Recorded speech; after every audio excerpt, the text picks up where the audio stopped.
헌재는 결단을 내릴 때다. 무책임한 지연은 국민저항 부를 수 있다. 윤석열 대통령에 대한 탄핵 심판은 현재 대한민국 정치사회의 가장 중대한 사안 중 하나입니다. 탄핵이라는 절차는 그 자체만으로도 국가의 근간을 흔드는 사건이며 대통령의 거취는 대한민국의 헌정 질서에 직결되는 문제입니다. 따라서 어떤 결정이 내려지든 헌법재판소의 판단은 반드시 존중되어야 하며 정치권은 그 결과에 순응하는 태도를 보여야 합니다. 그러나 지금과 같은 장기 지연은 결코 바람직하지 않습니다. 헌법재판소의 심판이 100일을 넘기며 판결 시점조차 오리무중인 상황에서 국민의 피로감은 급속히 가중되고 있습니다. 특히나 현재 대통령 직무가 정지된 상태에서 국정의 공백이 길어지고 있으며 국회와 청와대, 시민사회는 극한의 대립과 혼란 속에 방치되고 있습니다.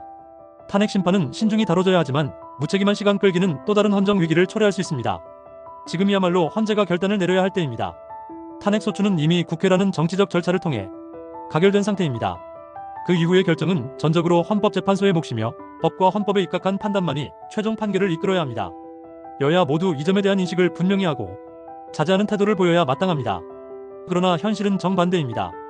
야당인 더불어민주당은 탄핵을 주도한 데 이어 헌법재판소에 압박을 가하고 있으며 심지어 탄핵 심판을 주도한 문영배 권한대행의 임기를 연장하려는 법안까지 발의하려 하고 있습니다. 이는 명백히 위헌 소지가 있으며 헌법의 삼권 분립 원칙을 무시한 월권입니다. 헌법재판관의 임기는 헌법에 명시된 바와 같이 6년이며 이를 법률로 바꾸겠다는 시도는 헌법을 정면으로 부정하는 처사입니다. 여당인 국민의힘 역시 헌재를 향해 조속한 결단을 요구하며 언론을 통해 목소리를 높이고 있습니다. 권영세 비대위원장은 졸속 심판을 밀어붙이더니 왜 판결은 차일피일 미루느냐고 비판하며 헌재를 정면 겨냥했습니다. 이는 표면적으로는 국민적 피로도를 이유로 삼고 있으나 결국 정치적 판단을 헌재에 요구하는 위험한 선례가 될 수 있습니다. 여야 모두 헌재의 권한과 독립성을 존중해야 합니다. 헌법재판소가 정치적 압력 속에서 결정하게 되는 순간 그 어떤 판결도 정당성을 잃고 국민의 분열만 키우게 될 것입니다. 지금 필요한 것은 정치권의 침묵이지 선동이 아닙니다. 정치권이 침묵해야 한다는 주장과 별개로 헌법재판소 역시 무한정 시간만 끌어서는 안 됩니다.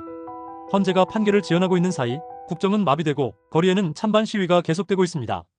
이미 탄핵 심판 관련 평의가 100일을 넘기며 국민적 피로도는 정점을 향해 가고 있습니다. 3월 들어 찬반 집회 참가 인원 모두가 급감하고 있는 점은 국민의 열기가 식은 것이 아니라 갈등의 피로감이 극에 달했음을 보여주는 지표입니다.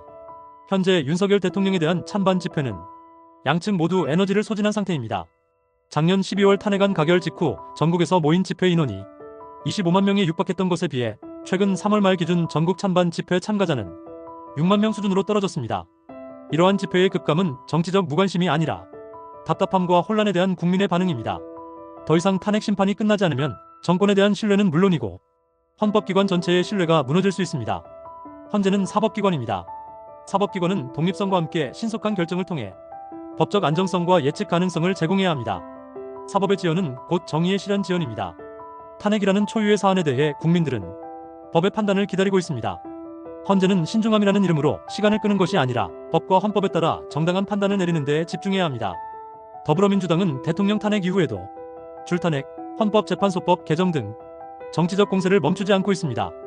최근에는 국무위원들을 줄줄이 탄핵하자는 주장을 노골적으로 펼치며 국무회의 의결 정족수를 무력화시키려는 시도까지 등장하고 있습니다. 이는 단순한 정치 공세를 넘어서 국가 기능을 마비시키고 정부 자체를 전복시키려는 시도로 사실상 의회 쿠데타에 가깝습니다. 문영배 권한대행의 임기 연장을 위한 입법 시도는 그 자체로도 헌법 위반 소지가 다분하며 사법기관의 독립성을 정면으로 부정하는 정치행위입니다. 민주당은 우리법연구회 출신 사법부 인사들을 중심으로 특정 성향의 법조 카르텔을 구축해 헌법기관마저 자신들의 정치적 도구로 삼으려는 시도를 보이고 있습니다. 이재명 대표와 민주당은 민생 운운하며 국회를 떠나 정치 탄핵에 올인하고 있지만 정작 민생은 방치되고 있습니다. 고금리 고물가고 환율에 삼고 위기 속에 국민의 삶은 벼랑 끝에 내몰리고 있습니다. 이런 상황에서 대통령의 거취보다 더 시급한 것은 경제와 안보 그리고 국민 생존입니다. 민주당은 스스로가 내란 세력이라는 비판을 받고 있다는 점을 자각하고 즉시 국회로 복귀해 민생을 돌보는 본연의 책무에 충실해야 합니다. 윤석열 대통령 탄핵 심판은 대한민국 현대사에 유례없는 중대 사안입니다. 어느 쪽의 입장을 지지하든 그 결과는 헌법재판소의 판단에 따라야 합니다.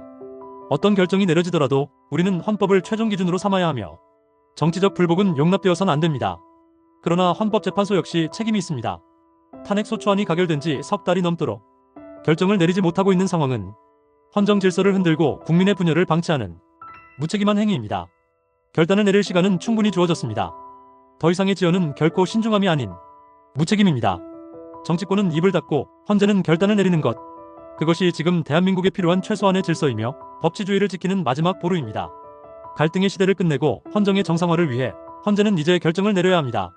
그것이 국민을 향한 책무입니다.